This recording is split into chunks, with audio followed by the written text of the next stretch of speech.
Bonjour à tous, je suis Sylna Marsan-Chapuis et j'enseigne l'art d'être à cheval.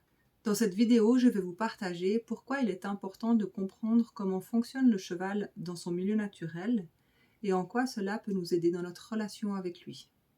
Un des points qui est important dans la relation avec le cheval, c'est de comment le cheval il fonctionne dans la nature. Parce qu'en fonction de comment on imagine de comment il fonctionne, du coup on va agir avec lui ou alors on va comprendre ou on va être guidé pour agir avec lui d'une manière ou d'une autre en fonction de ce qu'on croit en fait, de ce que le cheval il est. Donc je ne sais pas si vous savez, mais à l'état sauvage, le cheval il vit en troupeau et c'est un animal de fuite. Ça veut dire que contrairement par exemple à un lion, vous avez pu sûrement observer quand vous êtes en promenade, si votre cheval il est à côté d'une moissonneuse-batteuse, la moissonneuse elle arrive, il ne va pas se retourner et puis lui faire Ouah! Il va plutôt essayer de partir le plus vite possible dans un espace qui serait libre. D'accord? Donc ça, c'est justement généré par le fait que c'est un animal de fuite. Ensuite, ce qui va faire que dans la nature et dans un troupeau, il n'est pas toujours sous stress, parce qu'en fait, c'est une proie, mais il ne va pas toute la journée vivre dans l'inquiétude de qu'est-ce qui va se passer pour lui.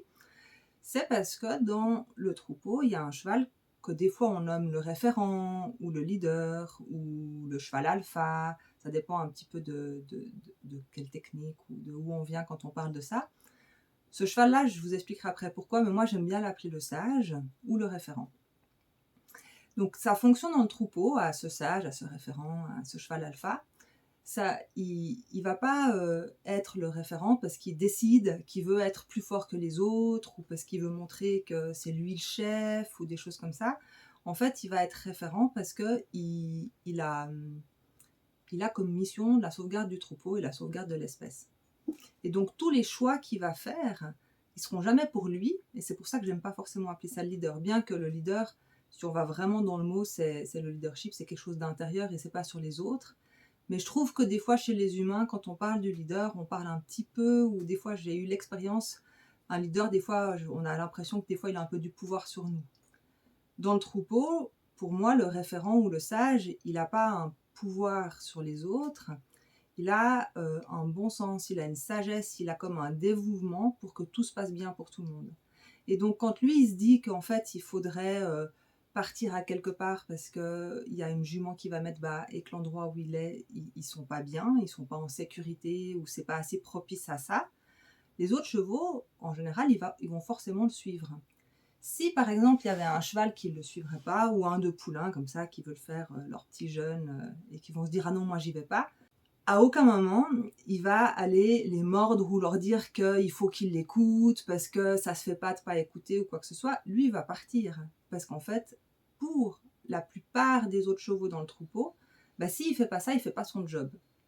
Et donc, il va pas prendre le pouvoir sur les autres comme nous, des fois, on pourrait faire. On pourrait se dire, ah, mon cheval, il m'écoute pas ou il fait pas ci.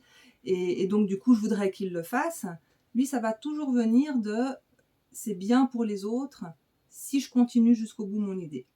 Et puis ça, je pense quand je vous en parle comme ça, mais ça va donner cette espèce d'autorité naturelle.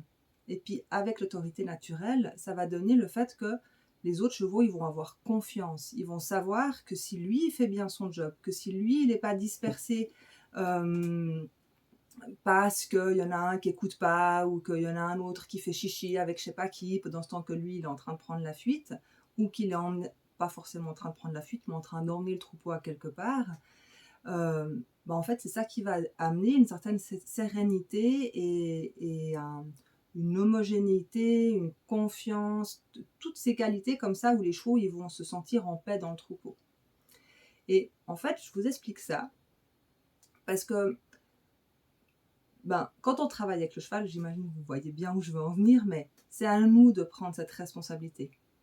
Et puis du coup, c'est pas à nous de devenir forts et puis devenir des leaders, c'est à nous d'être le sage. Et donc du coup, on va devoir travailler ces qualités-là pour que quand le cheval il est à côté de nous, on ne lui dise pas « écoute-moi maintenant, ça suffit », mais que par notre présence, en fait, on puisse lui permettre de sentir que évidemment il va nous écouter parce que ce qu'on dit c'est tellement sage et ce qu'on fait et ce qu'on montre et ce qu'on est ça lui inspire de plutôt venir chercher vers nous qu'est-ce qui se passe que de réagir par la fuite ou par ceci ou par cela. Par exemple, dans le troupeau, alors par exemple, si je reviens en arrière, quand on est en promenade, et puis il y a cette fameuse moissonneuse-batteuse, ou alors un renard, ou une moto qui passe à fond à côté, ou je sais pas quoi. Eh ben, le cheval, il va naturellement checker chez nous qu'est-ce que nous on fait de ça. Et en fait, j'ai une autre idée à vous partager, mais il faut que je structure ma tête pour pas partir dans tous les sens. Alors, le cheval, il va checker chez nous. Et puis, c'est pas la question, peut-être, nous, on a le droit d'avoir un peu peur de la moissonneuse-batteuse, tout ça. Mais si on en a conscience et qu'on se dit, ok, elle est là, mais ça va aller, je vais rester tranquille, je vais rester présente, ben le cheval, il va sentir qu'on reste dans la présence ici et que du coup, lui, va pouvoir canaliser son énergie de fuite en se calant sur la nôtre parce qu'il aura pu voir, et puis c'est ce qu'on souhaite, dans tout le reste du temps qui passe avec nous, qu'en général, on a des bonnes idées parce que c'est sécurisant d'être avec nous. Et donc, dans ce moment-là, il ne va plus se dire, c'est là où il va falloir que je vous explique le reste, en fait, que je ne vous ai pas expliqué juste avant, il ne va pas se dire, ah mais mon Dieu, pour sauver ma cavalière et moi, il faudrait que je parte à fond. Donc là, il faut que je vous fasse une petite parenthèse que j'ai oublié de vous dire avant, c'est que si on sépare un troupeau en plusieurs troupeaux, par exemple, je ne sais pas, on va dire, il y a une vingtaine de chevaux dans un troupeau, on le sépare en deux, il y en a chaque fois 10 dans chacun des troupeaux, ben, il y aura un nouveau référent dans le deuxième troupeau. Après, si on resépare tous ces troupeaux en deux et qu'il n'y en a plus que 5, ben, du coup, il y aura 4 référents pour tous les troupeaux. Enfin, pour chacun des troupeaux, il y aura un référent. Parce qu'en fait, le cheval, il va toujours... c'est pas confortable pour lui, c'est dans sa nature qu'il y ait un qui prend cette responsabilité. Et du coup, si on sépare les troupeaux jusqu'à qu'il n'y ait plus qu'un cheval et nous, et ben en fin de compte, ou alors 2 chevaux, ça vous avez sûrement pu voir déjà si vous avez des chevaux qui vont ensemble au parc ou comme ça, il y en a toujours un des deux qui va prendre cette place de alpha ou de référent, comme on l'appelle. Après, ce qui arrive chez nous, qui sommes tout à fait dans la nature, c'est qu'en fait, peut-être dans le groupe de 2 ou de 3 chevaux, ben, il n'y en a aucun qui est très bon pour prendre cette place. Et puis du coup, elle ne va pas s'installer naturellement. Soit c'est un troupeau qui ne va pas bien fonctionner et il va toujours y avoir des tensions, des coups de pied, des trucs, et puis on va voir que ça ne va jamais vraiment s'apaiser. Soit, j'ai déjà vu ça par exemple des fois quand il n'y a que 2 chevaux, il y en a un qui passe devant en promenade et puis l'autre il va plus devant pour la nourriture, ou alors pour passer dans promenade, il y en a un qui passe devant, puis d'un coup quand c'est les flaques d'eau, l'autre lui se sent plus sûr, alors c'est lui qui passe devant, ou il peut y avoir des choses comme ça qui varient et puis où ils s'échangent un petit peu en fait. Et puis du coup avec nous, ça va être pareil, ça veut dire que dans comment fonctionne le cheval dans sa nature, lui, il aime bien quand ça va bien, que c'est tranquille. Et puis, en fait, comment dire ça, c'est pas forcément le but de la vie d'un cheval d'être le référent du troupeau. Parce que c'est un gros job. Et s'il y a quelqu'un qui est meilleur que lui pour le faire, alors franchement, il va être hyper content.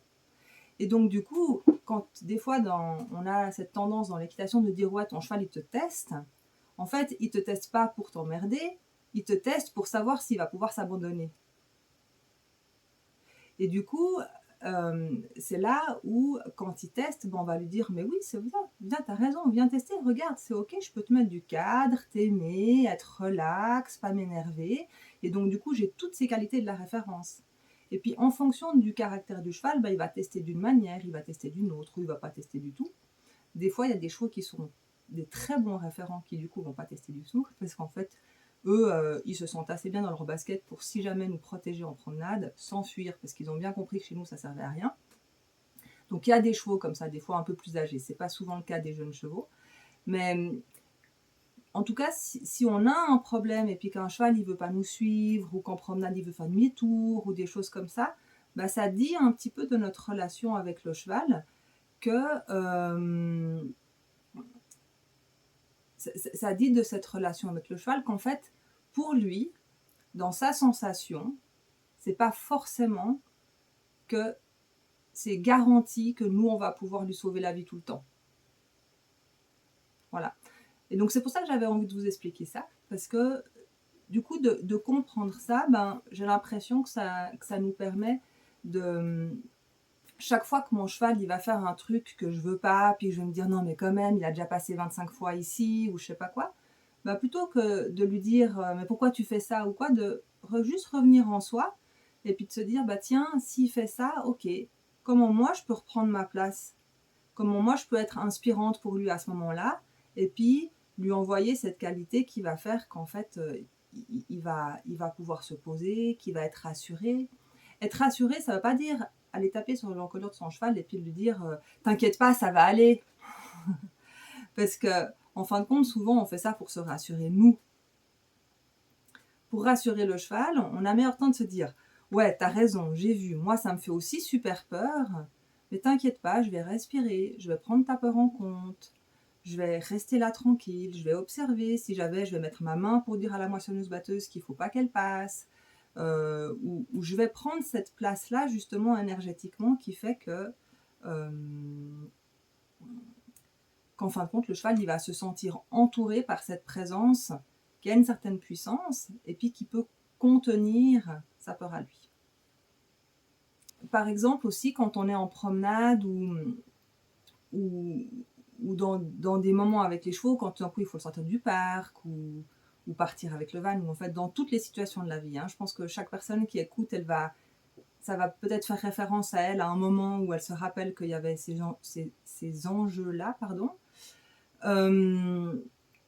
C'est important de se dire, ok, si là, par exemple, on peut même s'imaginer pour soi-même. Moi, des fois, c'est pas une question de religion comme ça, mais je trouve que le Dalai Lama, quand on parle de lui, on peut imaginer, tiens, si j'étais à côté de lui, je sais pas, en tout cas moi personnellement, je me sentirais sécurisée ou j'aurais pas l'impression que, par exemple, si je suis pas parfaite, ça serait grave ou que, voilà.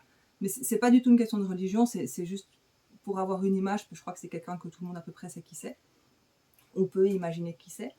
Et du coup, si je voulais être, en guillemets là, quelques secondes, le Dalai Lama pour mon cheval, avec quoi est-ce qu'il faudrait que je me connecte dans mes ressources pour pouvoir aller dans ces qualités chez moi et pas trop, parce que comme on a dit par exemple, dans l'explication, si le cheval référent du troupeau ou le sage, il part parce que c'est le moment de partir ou le moment d'aller chercher l'eau, puis qu'il y en a qui font autre chose, en fait, il ne va pas du tout passer du temps à analyser ce que les autres y font ou pas. Et puis nous, on a cette grande tendance quand on est avec les chevaux, la première chose, c'est mais pourquoi il s'est arrêté? Ah, mais pourquoi il veut pas tourner? Ou alors ah oui, mais c'est parce qu'il s'est passé ça hier, ou c'est parce que aujourd'hui j'ai pas mis la même, je sais pas, les mêmes guêtres ou la même selle, ou qu'il y a plu, ou que c'est gelé. Puis en fait, ces choses peut-être qu'elles ont, peut-être qu'il y a quelque chose. Mais moi, je suis sûre que si j'ai mal dormi toute la nuit et que si j'ai eu un gros stress, mais que je m'assieds à côté du Dalai Lama, et ben tout ça, ça n'existe plus. Et donc du coup, quand tout ça, ça existe, c'est pas grave. Et c'est pas parce que on n'est pas assez bon, qu'on n'est pas assez là que ça existe. Mais, et puis il faut pas se mettre coupable avec ça, on est bien d'accord. Mais par contre, je peux checker à ce moment-là, parce que étant donné qu'on n'est pas encore tout à fait Dalai Lama, des fois on peut quand même encore un petit peu augmenter ou réguler notre énergie pour se dire ok, et si j'allais encore plus, moi, sentir dans mes pieds, respirer, revenir dans mon corps, et même pas tellement m'occuper du fait que le cheval, il veut pas tourner, ou qu'il veut pas entamer tel chemin, et juste me dire, ok, je check chez moi comment ça se passe, et puis je regarde pour que ça soit, en guillemets, le plus clean possible. Et puis, tout ce qui n'est pas clean, je l'accueille. Ça veut dire que si je sens que j'ai le cœur qui bat à fond parce que je sais pas comment... l'autre jour, par exemple, j'ai un jeune élève que j'aime beaucoup, qui a à peu près 16 ans, je crois. Et son cheval, il fait toujours des demi-tours avec... quand il y a les bus, vous savez, je sais pas, les longs bus comme ça. Puis ça fait du bruit avec le moteur, et puis c'est long, quoi. C'est pas juste un tracteur, ça passe voum voum, c'est des petits chemins. Et le bus, il est super long avant que ça soit la fin. Et en général, son cheval, il fait un demi-tour et puis après, il essaie de partir assez vite. Donc maintenant, il arrive déjà qu'il fait un demi-tour et puis qu'il part plus. Mais forcément, il est humain, en plus il est tout jeune, donc c'est sûr qu'à ce moment-là, son cœur, il va commencer à battre à fond, et puis qu'il va se dire: «Ah mais mon Dieu, si mon cœur il bat à fond, je suis pas comme le Dalai Lama, ou je suis pas un référent, je suis pas un sage». Donc du coup, il va se crisper, puis du coup après, ben, qu'est-ce qui va se passer? Ça va l'énerver que son cheval il fasse pas juste, parce que lui, ça va le mettre en échec. Mais ça sera l'objet d'une autre vidéo. Mais sur comment on peut se rassurer, se parler, parce que c'est toutes ces pressions qu'on met aussi que du coup on perd notre pouvoir, on perd notre qualité à simplement être là. Mais dans ces moments-là, qu'on soit réellement tranquille ou pas, si on n'arrive pas à l'être, c'est ok, mais alors ça vaut la peine de se dire ok, là je suis toute tendue, mais quand je suis toute tendue comment dans mon corps? Est-ce que c'est mon cœur qui bat? Est-ce que c'est mes fesses qui sont tendues? Est-ce que je sens plus mes jambes? Est-ce que j'ai les mains moites? Est-ce que j'ai les jambes qui flageolent? Moi, par exemple, ça peut m'arriver que j'ai un peu mes idées qui partent comme ça dans tous les sens. Et puis, en fait, de revenir à soi. Le cheval, lui, il va pas... dans mes croyances, le cheval, il nous scanne comme ça tout le temps. Et puis c'est comme ça qu'il sait là où on est. Il va pas se dire tiens, elle a pensé ta ta ta ta ta ta ta ta comme phrase. Lui, ce qu'il va voir, c'est il va ressentir en fait l'état qui se dégage derrière tout ça. Ça veut dire que si je reprends comme si j'étais un cheval référent et que je sens que j'ai mon cœur qui bat à fond, mais qu'en fin de compte, je suis en train de suivre ce qui se passe dans mon cœur, que je sens que mes fesses sont tendues, que j'observe à quel endroit, que je sens que mes mains elles sont moites, ce que ça dit de moi énergétiquement, c'est que je suis sacrément là pour sentir tout ça alors que j'ai peur. Et avec ça, je suis une super référente. Parce que moi, je suis pas dans le corps du Dalai Lama, mais je suis pas sûre qu'il vit jamais rien, lui. Sauf qu'il est ok de vivre tout ça. Et puis il est tellement ok de vivre tout ça, il a tellement l'habitude de s'accompagner avec tout ça, que du coup ce qui dégage, c'est vraiment, en tout cas c'est mon regard, hein, j'ai pas besoin que vous y croyiez de la même manière, mais si ça vous parle pas, prenez quelqu'un d'autre, un exemple d'une figure comme ça sur qui vous vous mettez à côté, puis ouf, ça vous apaise, ça vous pose, et puis que tout va bien. Du coup voilà, c'est pas une nécessité de se sentir parfaitement présent, à tout contrôler, tout ça, c'est plutôt une nécessité de revenir à soi dans ces moments-là, et puis de checker, puis d'être ok avec ce qui se passe, parce que le fait d'être ok, ça nous donne un magnétisme, et ça fait que le cheval, du coup, il peut se poser sur nous, et puis c'est naturel pour lui. Et c'est 10 fois plus simple pour lui de se poser sur nous que de prendre en charge les choses, surtout qu'il faut se rappeler qu'il est dans un monde dans lequel c'est pas logique. Le cheval, dans la nature, s'il y a un problème, il va fuir. Donc, franchement, dans son système à lui, partir à fond parce qu'il y a un bus qui arrive, ou qu'il y a une moto, ou qu'il y a un renard, c'est une super bonne idée. Et lui, il fait ça dans l'idée de se dire « Tiens, je vais sauver tout le monde !» Mais pour nous, c'est pas du tout une bonne idée, parce que si ça se trouve, on n'est pas à l'aise au galop dans un champ, ou que c'est pas du tout correct par rapport aux paysans, et des choses comme ça. Donc, ces codes et nos codes, ils sont pas les bons. Donc, du moment où on amène... Ils sont pas les mêmes, pardon.